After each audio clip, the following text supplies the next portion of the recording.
Special cell की एक team ने आईएसआईएस के 2 ऑपरेटिव्स को पकड़ा है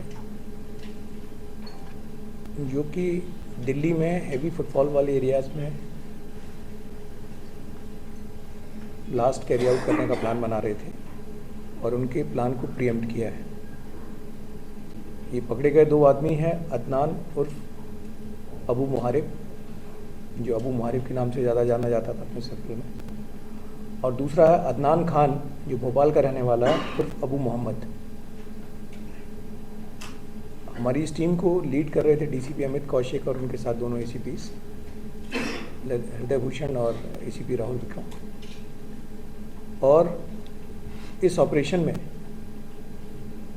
इन दोनों के पास से काफ़ी इनक्रिमिनेटिंग मटेरियल मिला है, जिसमें जो ये आईएसआईएस को बैत दी थी, बैत दी ना मतलब एलिजेंस की जो इनकी प्रक्रिया होती है, वॉव ऑफ एलिजेंस, उसका वीडियो रिकवर किया है। आईएसआईएस का वो झंडा जिसका इस्तेमाल करके बैत ली गई थी, वो कपड़े जिनको पहन के बैत दी गई थी, प्लस इनके पास से इंक्रीमेंटिंग लैपटॉप में इंक्रीमेंटिंग डेटा है, पेन ड्राइव्स हैं, और कुछ घड़ी वगैरह मिली है जिससे टाइमर बनाने की कोशिश में थे। डू इट योरसेल्फ टाइप का वीडियो इनके पास में है, उस तरह की चीज़ें इनके पास में हैं, जिससे ये एक आईईडी बनाने के प्रोसेस में थे, स्टार्ट करने वाले थे और उसका इस्तेमाल करने वाले थे। और उन जगहों की रेकी भी की है और उनमें से एक जगह का फोटोग्राफ भी मिला है जहाँ ये ब्लास्ट करने वाले थे।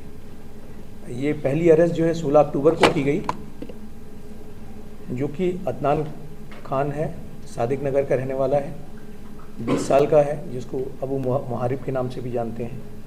इसके फादर एक गवर्नमेंट सर्वेंट हैं, ड्राइवर हैं, और ये खुद स्कूलिंग करने के बाद डेटा इंफॉर्मेशन टेक्नोलॉजी का इसने एक डिप्लोमा किया हुआ था। और जो दूसरा अदनान खान है, 21 साल का है, भोपाल में करोन नाम की जगह का रहने वाला है। ये चार्टर्ड अकाउंटेंट का सीए का कोर्स कर रहा था और ये इससे पहले भी, इसके फादर जो हैं वो एक प्राइवेट कंपनी में अकाउंटेंट का काम करते हैं। इससे पहले भी जून 2024 में अदनान खान जो भोपाल वाला है, ये यूपी एटीएस ने उसको अरेस्ट किया था। तब इसने ज्ञानवापी मॉस्क का जो सर्वे का ऑर्डर जिस एएसजे साहब ने दिया था, उनको मारने की धमकी इसने सोशल मीडिया पे दी थी। इसने काफ़ी सारे लोगों को, अभी जो इसकी इंट्रोगेशन से पता चला है वो ये है, आईएसआईएस के बिहाफ पे ये यहाँ पे मीडिया का काम संभाल रहा था। एलिजेंस देने के बाद में ये लोग मीडिया संभाल रहे थे और अब इन्होंने एक्शन में लाने की हरकत शुरू कर दी थी जहाँ पे ये ब्लास्ट कैरी आउट करने वाले थे। तो इस अरेस्ट से, और ये इनका इरादा भी दिवाली के आसपास, जबकि हैवी फुटफॉल हो जाता है मार्केट प्लेसेस में या और भी दूसरी ऐसी जगहों पे, उस वक्त इनका प्लान था। तो इसको इसीलिए प्रीएम्प्टिव अरेस्ट करके, प्रीएम्प्टिव स्ट्राइक करके इनके जो खतरनाक मंसूबे थे उनको विफल कर दिया गया है। कुछ खास लोग टारगेट मिला है, लेकिन ये इनके पास से वो फोटोग्राफ्स मिले हैं जहाँ पे ये कहाँ से कौन सा मटेरियल सोर्स करना है जिससे ये वेब आईडी बनाने वाले थे। प्लस एक वॉच मिली है जिसका ये इस्तेमाल एज ए टाइमर करने वाले थे, वो इसके पास से मिली है। अदनान जो दिल्ली वाला है उसके पास से। सर, ये शॉट राइट करने की भी कोई ट्रेनिंग वगैरह की थी या कुछ? अभी उस तरह की नहीं, कोई ट्रेनिंग की बात नहीं आई है। फिर मैंने कहा कि आईएसआईएस का जो प्रोपेगेंडा मटेरियल है उसी को फॉलो करके ये लोग खुद भी उसी से सीखा है इन्होंने और उसी को आगे डिसमिनेट भी कर रहे हैं। हैंडलर वगैरह भी ये सब कोई?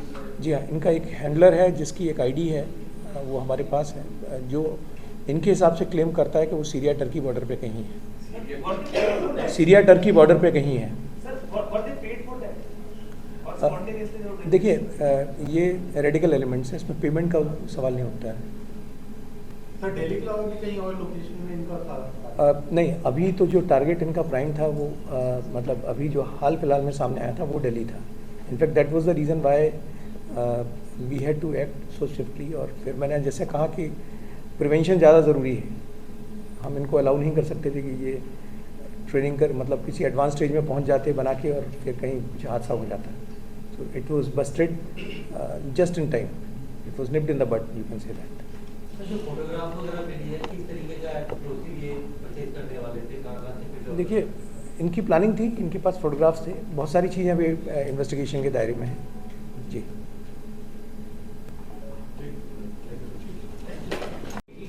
सर, हुई थी सर? दिल्ली में या बाहर भी? रैकी दिल्ली में हुई थी। दिल्ली में साउथ दिल्ली का एक मॉल था और एक पब्लिक पार्क था साउथ दिल्ली की।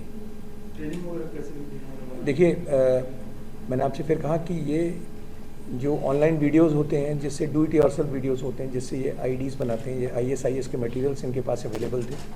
ये अपने लोगों को भी वही डिसमिनेट कर रहे थे, दूसरे इनके साथ जो लोग थे उनको भी डिसमिनेट कर रहे थे। यहाँ तक कि ये एक आईडी को 2-3 लोग जॉइंटली ऑपरेट कर रहे थे। एक इंस्टाग्राम आईडी को 2-3 लोग जॉइंटली ऑपरेट कर रहे थे ताकि लगे कि आईडी हमेशा से चल रही है।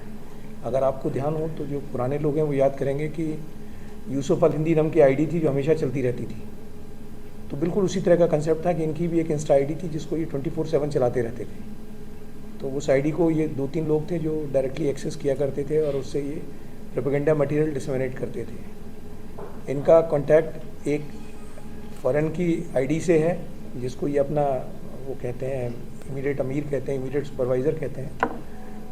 उसके बारे में हम सेंट्रल जो अपनी एजेंसीज़ हैं उनके थ्रू उनको रिजॉल्व करने की कोशिश करेंगे कि और आइडेंटिफाई करने की कोशिश करेंगे ये कैरेक्टर कौन है।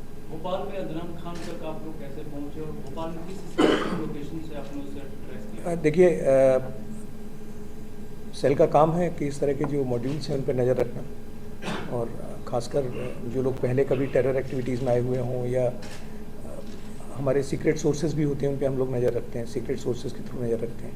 तो इस ग्रुप पे हम पिछले 5-6 महीने से काम कर रहे थे और 5-6 महीने के दौरान ही ये चीज़ पता चली कि एक ऐसा मॉड्यूल बना रखा है, एक सोशल मीडिया ग्रुप बना रखा है जिसमें काफ़ी रेडिकल बातें होती हैं और उसी के थ्रू हम लोगों को पता चला कि हमारे सोर्स के थ्रू अब इमीडिएट कॉज ऑफ कंसर्न जैसे मैंने बताया कि दिवाली के आसपास इनकी बातें एक्सचेंज हुई कि दिवाली पे इनको बड़ा धमाका करना था। सो इट वॉज जब ये मैसेज आया कि साहब ये धमाका करने वाले हैं और इसकी तैयारी कर रहे हैं तो तब इनको प्रीएम्प्ट किया गया। भोपाल में ये करौंद एक जगह है, वहाँ के रहने वाला है जो अदनान खान भोपाल का है। इनके और भी तो दोनों अदनान एक दूसरे को जानते थे क्या? कैसे टच में आए एक दूसरे के? या और जो दूसरा अदनान है वो दिल्ली आया कभी? ये मिले हैं, एक दूसरे से मिले हैं कई बार और उनकी दिल्ली में भी कई मीटिंग्स हुई इनके ग्रुप की। अभी अरेस्ट वो किए गए हैं जिनके खिलाफ हमारे पास में पुख्ता सबूत थे। इस ग्रुप में और भी लोग हैं जिनके खिलाफ हमारे पास उतने पुख्ता सबूत नहीं हैं, इसलिए उनकी गिरफ्तारी नहीं की गई, उनसे पूछताछ जारी है। Sir, how come he was released on, what was the case related to the? देखिए, यूपी का केस था वो भी UAPA का केस था, लेकिन जैसा होता है कि वो UAPA का जो सेक्शन उतना स्ट्रिंजेंट नहीं था। UAPA की कई डिफरेंट सेक्शंस होते हैं, उस पर्टिकुलर सेक्शन में प्रोविज़न था इसलिए जेल मिल गई।